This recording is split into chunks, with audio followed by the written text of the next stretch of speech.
We turn our focus now to a conversation around advancing the female agenda in leveling the playing field for women in finance as we mark Women's Day. We have this conversation on the latest PwC report on executive directors with the director at Sovereign Trust SA, that's Coreen van Merwe. Thank you so much for your time, Coreen. And just speaking of that PwC report, it has findings that are not too comfortable, but also are a mirror image of where we are when we talk about progress within the advancement of females in the finance sector. South Africa is lagging here.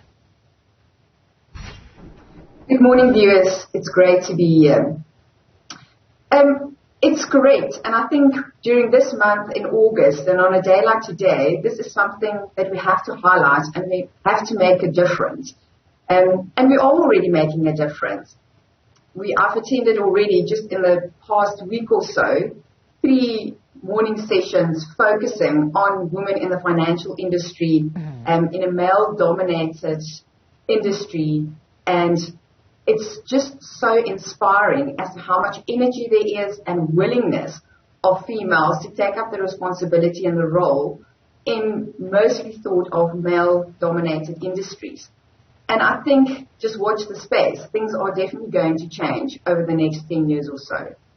While strides have been made, especially in the financial sector, when we look at the advancement of females, there are serious issues that are of sticking points. So when we talk about the elevation of women into executive jobs, as well as the gender pay gap that then rears its ugly head once more in that particular element, how do we then start to have that conversation, especially in current day South Africa? It's 2022 and we're still talking about male-dominated industries. Yes, I think there's a lot of history to this.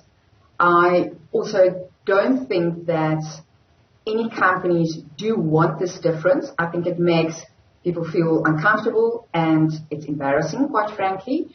What is important is that we focus on the processes of employment, right through from putting out the applications, the job specs, through to the interview processes, the shortlisting, and it needs to be inclusive.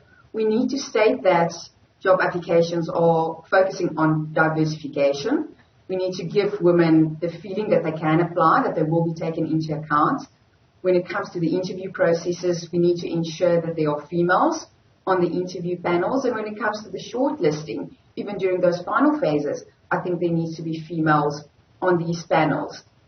And we also need to give women the confidence to actually apply for jobs in a very male-dominated industry.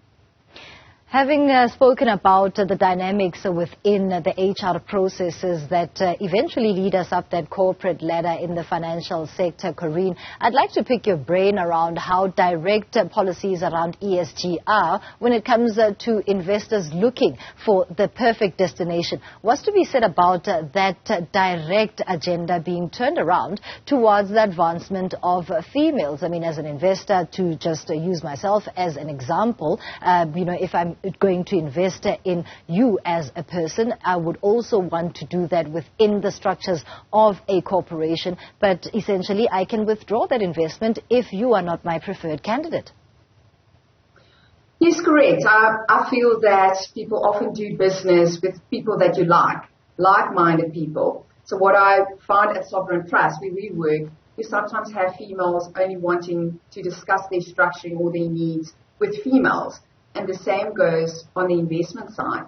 Sometimes you want certain females who want to have a combination of advisors, male and female, so that they can get the input from both sides of the spectrum. And I think that corporates do realize that you have to have various perspectives, especially when it comes to your advisors and who are investor focused, so that they can really meet the needs of the various personalities that come and talk to us at our various companies.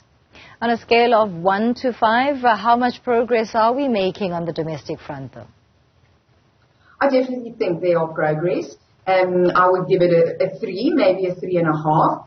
If you talk to all the big companies, the listed companies, and also the non-listed companies in South Africa, on the HR level, and even on the CEO, CFO level, everyone is very key to get females onto their boards, into higher positions. I think the enthusiasm is there, and they do appreciate the input that we can give.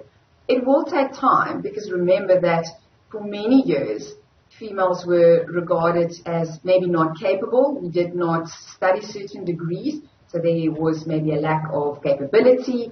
But we've picked up on that over the years, and you do see more and more capable females coming up the ranks, and it's just a matter of time. I think we just need to give it a little bit more time to see how things pan out.